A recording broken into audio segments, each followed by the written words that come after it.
is visible. All right. So actually, some of my current students are also in this meeting with us. Okay.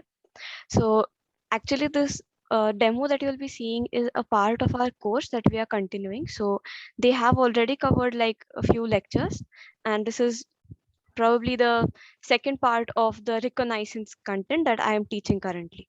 All right. So okay. So let's start with that. So last time what we saw were some of the basic tools of information gathering that are used in ethical hacking. So today we'll be seeing one more tool for reconnaissance, and then we'll move to scanning. So the tool that we'll be learning first is called the harvester tool. Now, like we saw, there are multiple ways to find information about targets depending upon what the target actually is. So for targets that are actually networks or websites, there are different tools that we saw last time, like the Whois lookup or the NS lookup. Apologizing for it. Aishwarya, are you sharing your screen, any PPTs or browser? No, this is a practical Okay, demo okay, session. okay, Okay, okay. so I won't be sharing a PPT just now. Okay. But my screen is visible, right? You can see something. Yes. Yeah, Okay, Mr. Narendra great. Kumar, could you please mute yourself?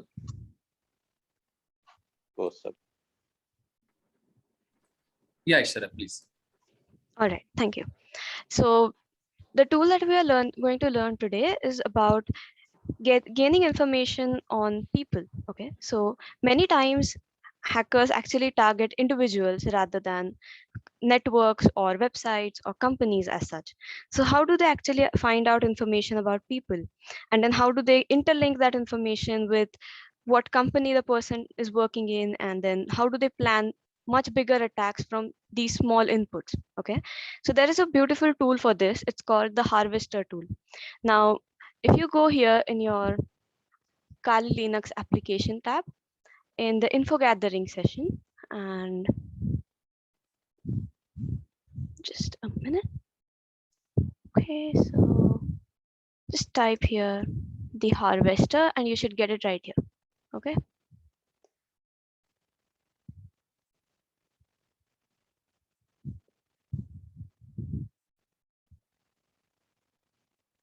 All right, I'll zoom in a bit. I hope this is readable, right? Yes, ma'am. Yeah. So what this tool helps us with is actually finding out information about people from all different kinds of social media platforms. Okay, so now almost everyone who's working somewhere uses LinkedIn, right?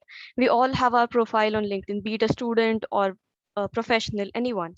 We all put inputs about our work profile or our educational profiles there. So basically it helps hackers to link individuals to their companies. So using this tool, you can actually find out a list of people who work for a particular company. Okay, so there are a lot of more other functions also, but then let's first focus on this one thing and then we'll see if we can explore the rest. Okay, so we also did Google Docking last time. So that is given as an extension in this tool. So instead of doing that manually, you can also do that through this tool. Then there's something called a Shodan, which we can actually explore today further. So Shodan is a platform where you can search for all kinds of IoT devices. So IoT hacking can be very easy if you know how to use Shodan. So that is again given as an extension in this tool. But the two main flags that we'll be using for now is this one, the -D, that is the domain flag, wherein we'll be specifying the company name or the company domain which we want to search. And in the source flag, the -B flag here, we'll be giving a source from this list of sources. Okay, so from these, first we will take LinkedIn, and then we'll see if we can find out the number of, or basically people who work for that particular company. And the source that we're using is LinkedIn because everybody puts their work profile on LinkedIn. Okay, similarly you can try and gain access to their mail IDs through Yahoo, or you can try and get access to as much information as you want through other search engines like Baidu or Bing. Okay, so I'll see how we can use this tool. It's very simple. Just say the harvester, then give a -D flag. This is for the domain. Now we need to find out information about a company. Let's say Infosys. Okay. So I'll just say infosys.com and then dash B and then LinkedIn. Okay. By the way, for companies which are very famous like Infosys, Amazon, Flipkart, etc., you need not actually specify the domain because these companies are basically, these names are unique. Okay, there are no other companies with the same name. But then there are many other companies, smaller ones, which may have similar names. Okay, like for example, there's a firm, for example, there's a firm called Akruti Architects. Okay, now Akruti is a name which can be used by many designing companies or many art related companies. So basically, if the name is not that unique, I suggest you go with a domain name. That is, you put it a proper domain like infosys.com or akrutiarchitects.in or .net or whatever. But if it's a unique name, you can just type simply Infosys and even that is fine. Okay. So then you hit enter. By default, the harvester tool will fetch about 500 results. If you want limited results, then you can use this particular flag here, dash L. This will limit the number of searches. So you can change this default value of 500 to up to 100, 200, whatever you want. You cannot exceed the 500 count though.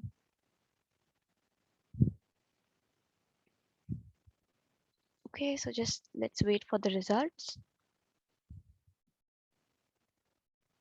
Yep, here we have. Okay, so this is a very huge list. And again, remember something, this is not all the employees that are currently working in Infosys, but some of them may also be ex-employees because we usually also put the companies that we have worked for in the past, right? So some of these people may have worked for Infosys in the past and some of them may be working currently. So this is not like the most accurate results that we have, but then we can also dig in further, like we can narrow down on our targets, and then people can usually make associations based upon the designations that you can see alongside here. So it's very easy to actually map the organization hierarchy based on this result to find out who may be the HR manager and who may be the tech leads and the people who are working for these people or people who are working in their teams and so on. And then how this helps us is basically to plan phishing attacks. Now you will say that as ethical hackers, why do we need to learn this tool? This seems very offensive, right? This seems something like only black hat hackers do and not something that we as white hat hackers may want to do.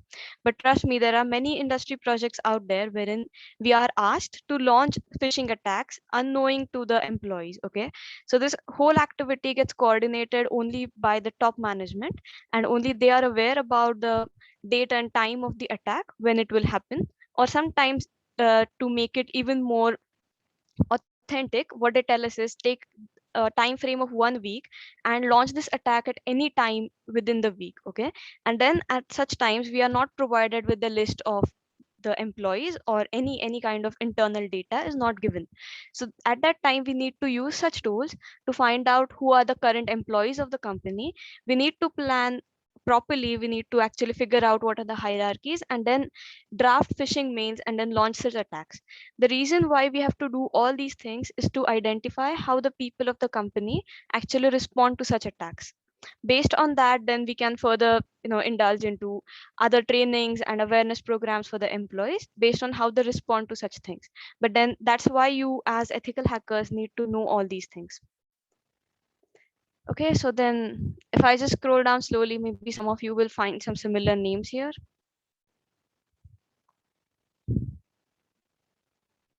Okay, so that was about the harvester tool. Do you have any doubts in this? Would you like to try it on your own, or would you like me to try it with any other company name?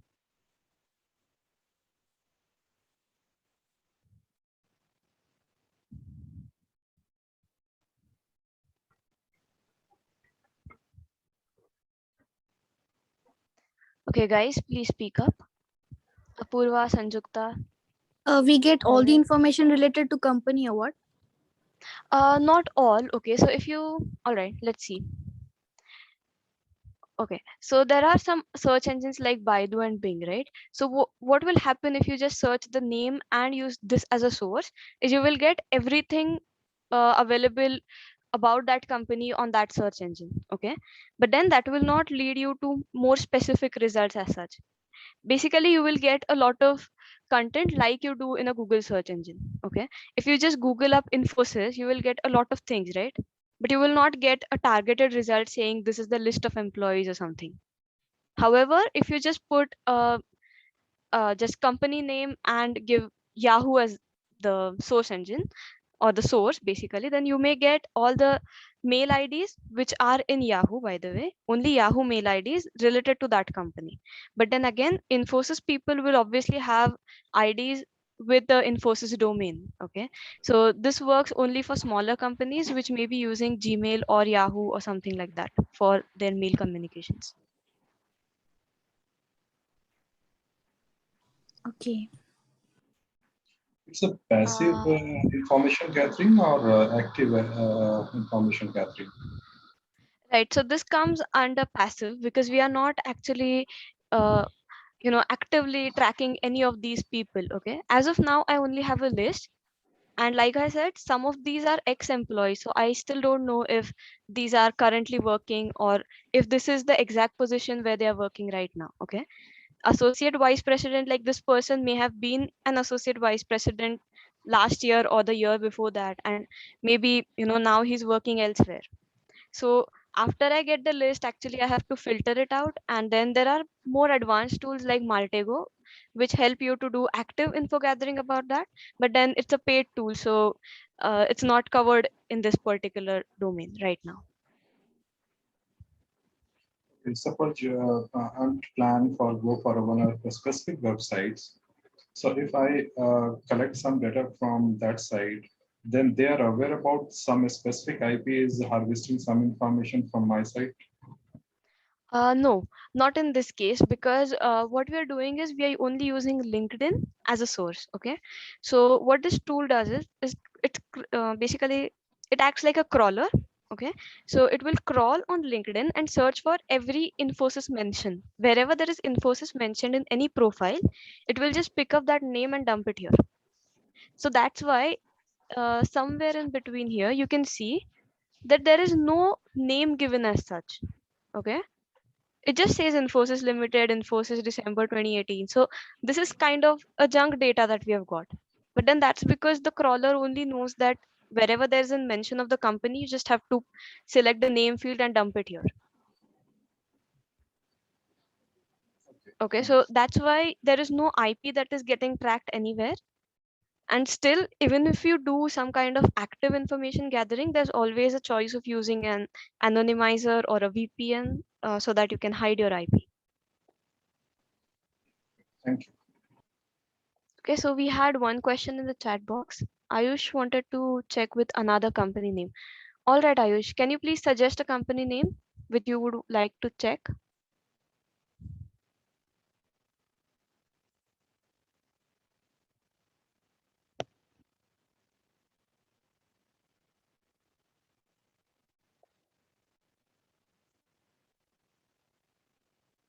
Okay, Accenture, fine.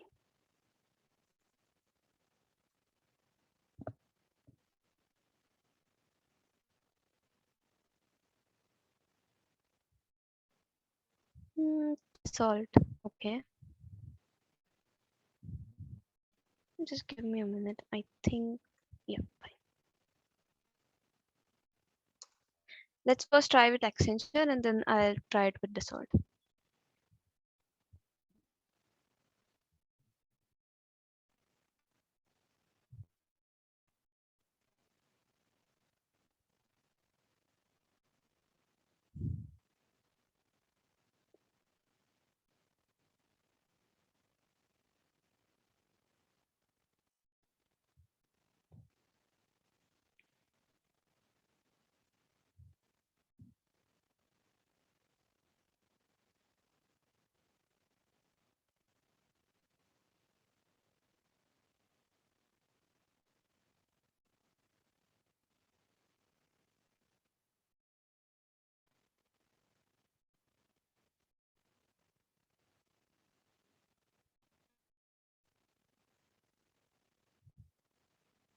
Okay.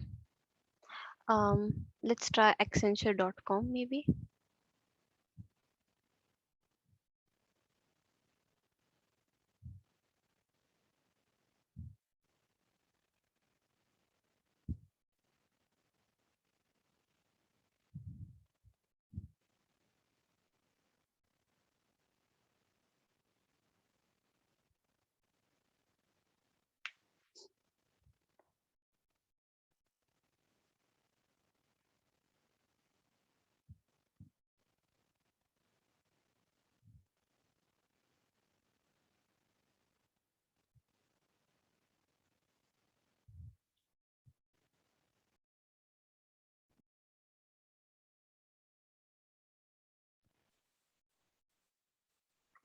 Okay. Ma'am, you said something about those flags. Where to use that flag? Which one? For searching, you said something like I or N, I guess.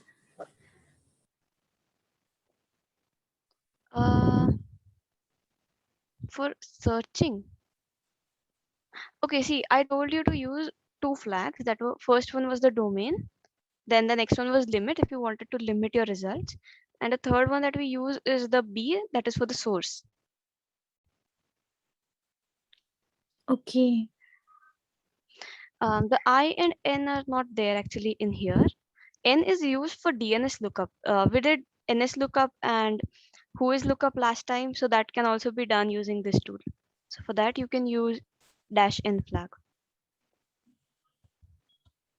Okay, let me check why this is not working. Either it's an issue with my net or something, because my VM tends to go offline sometimes. I'll have to check if it's that issue again.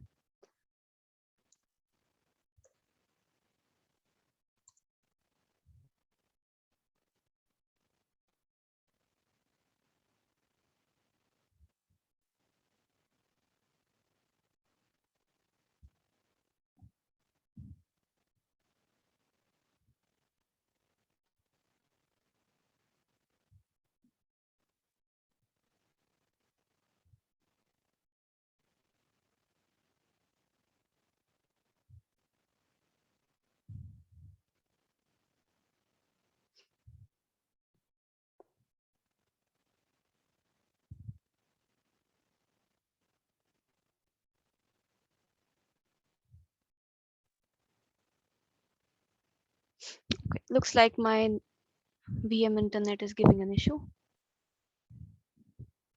All right, guys. I think you can try this on your own, because normally this tool works like we did it the first time. There is some network issue at my end.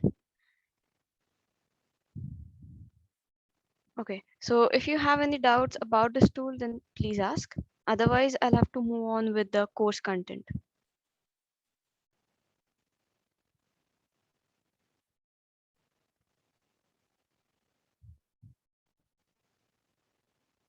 Okay, fine. So I hope it's readable.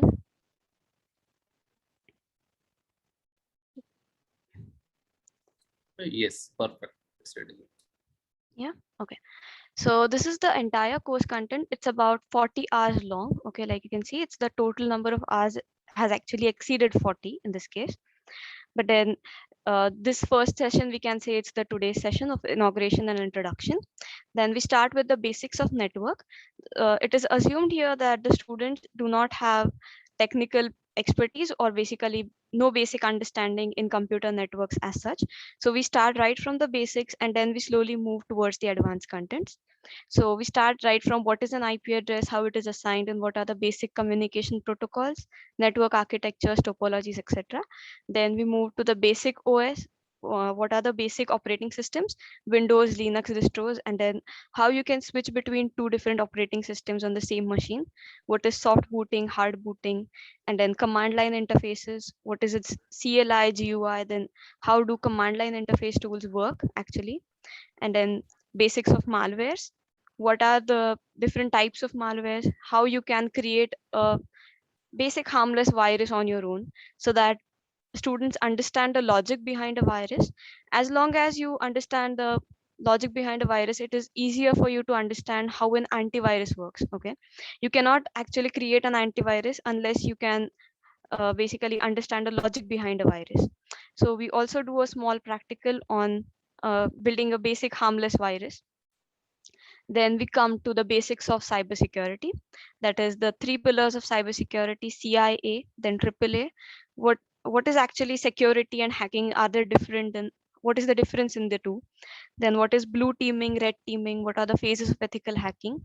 And then actually we start exploring the phases. So from here we actually start the reconnaissance. Then it can be sometimes covered in a session if we go for 2 hours straight, or else we can do it in two different parts of 60 minutes. Then same goes for scanning. Then attacks, threats, vulnerabilities. What are social engineering attacks like phishing attacks? Then password attacks. How can passwords be brute forced? Then we have practical sessions for almost all of these. Okay, so leaving like 1 or 2 sessions, almost 80% of the course content is totally practical, like we had it today. There are no boring PPTs for most of the part. Okay, so that people don't just stare at the screen and then get bored. So there's a lot of practical things going on, and it's advised that students actually have the VM running at their end, so that after I have given a demo of a particular tool, they are supposed to do it on their own, so that all their doubts get solved in the session itself. And then further we go on to hacking Android and Windows, then wireless, how you can actually perform Wi-Fi attacks. And of course, even though you can think that this is all, pro hacking, if after every class we discuss how we can actually secure ourselves from such kind of attacks. How do you identify whether your phone has been hacked or whether your laptop has been hacked? And then how you can implement security so that it doesn't happen again. Then from here onwards, we move to more industry relevant content, that is web application hacking, then network hacking, wherein these are all basically industry projects that go out there, VAPT projects that are expected in the industry. So we try and give as much exposure as possible. We also arrange for live testing demos, wherein some of the testing content that we actually basically do for some of our clients, we show that as a demo to our students so that they get exposure to the actual industry environment. And then further, it's about cryptography, then VA scanning, reporting, because this is a very essential part of ethical hacking. So as ethical hackers, we all need to know what is the proper way of reporting vulnerabilities so that our clients can actually mitigate these things and become more secure. And then it's about defending networks. So this is about network security. So in cybersecurity, there are multiple job roles. Like I said, red teaming and blue teaming are two different aspects of security. So you can go either ways. You can either go in offensive security or you can go in defensive security, and both are equally essential for every company. It's very much necessary to test how a company would face a cyber attack or how it would respond an actual cyber attack situation. For that, they require offensive security people, and to actually defend the company from all kinds of cyber attacks on a daily basis, they require a lot of people who are great at the defensive part. So we try to cover both the aspects here. The first 1/3 is all about basics. The second 1/3 is all about the offensive security, and the last 1/3 is all about defensive security. So toward by the end of this course, it's expected that the candidates have tasted offensive as well as defensive security, and they should be able to come up with a firm answer saying that I'm interested in going ahead with the red team approach, or I'm interested in going ahead with the blue team approach. And to help them come up with this, we have 3 different assessments. So the first assessment happens after the basic of cybersecurity, or let's say the very basics. That is the first 1/3. Then the second assessment happens after the entire VAPT curriculum is completed. That is, the offensive part is completed. And the third assessment happens at the end of the course. So these assessments are not actually to decide whether the person passes or fails in the course, but to help the student understand what are the areas that he or she needs to focus on, and what are the areas that they are excelling at and where they need to focus more. So this is the entire curriculum. Then I'll directly come here. Okay. So basically, Data Technophile is a leading edtech company based out of Hyderabad, and we provide all kinds of software testing, network security, and data technology trainings as well as services to our clients. So we have students from India as well as from abroad, and we have placed more than 100 students in multiple streams, and we have helped them with global certifications, internships, as well as placements. Okay, so what do we deliver? So basically, we cover these skills from basics to advanced. We create the foundation of cybersecurity, and we provide industry recognized course content. Okay, so the content that I showed you just now, this is all that we cover here.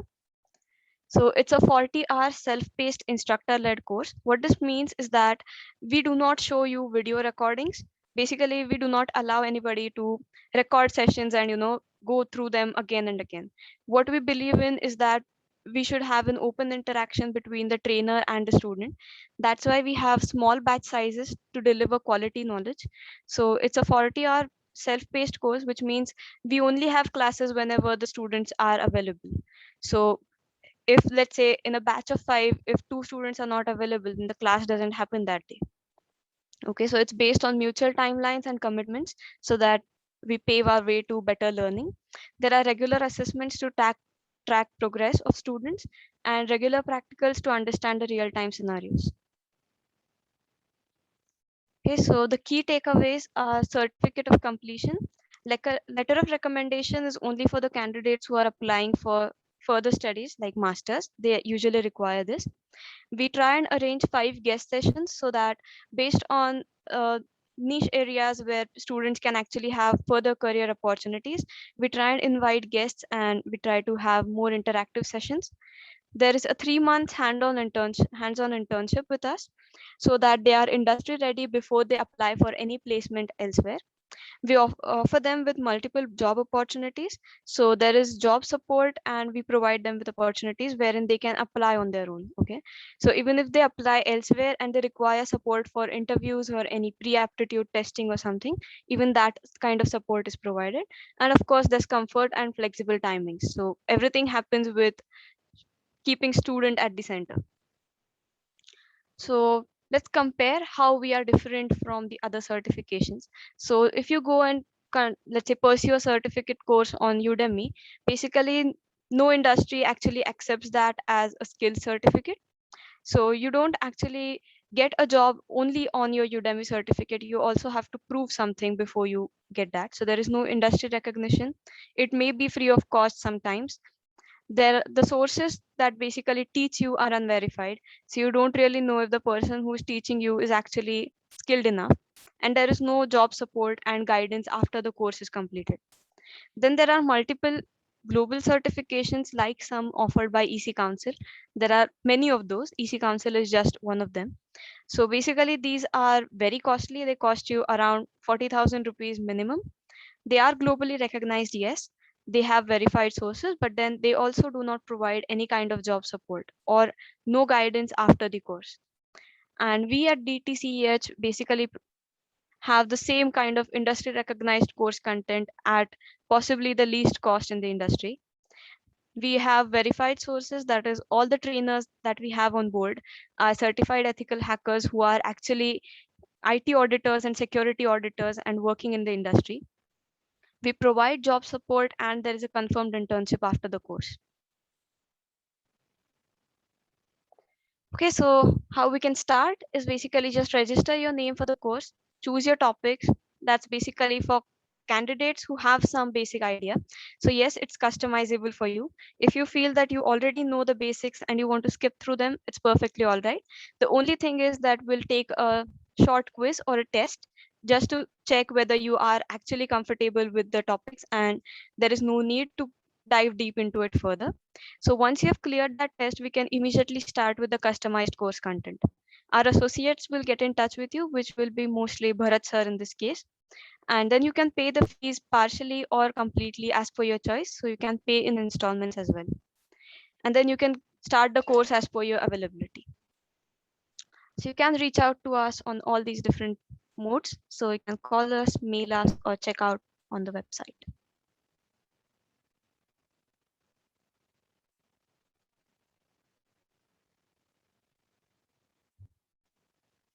All right. So any queries?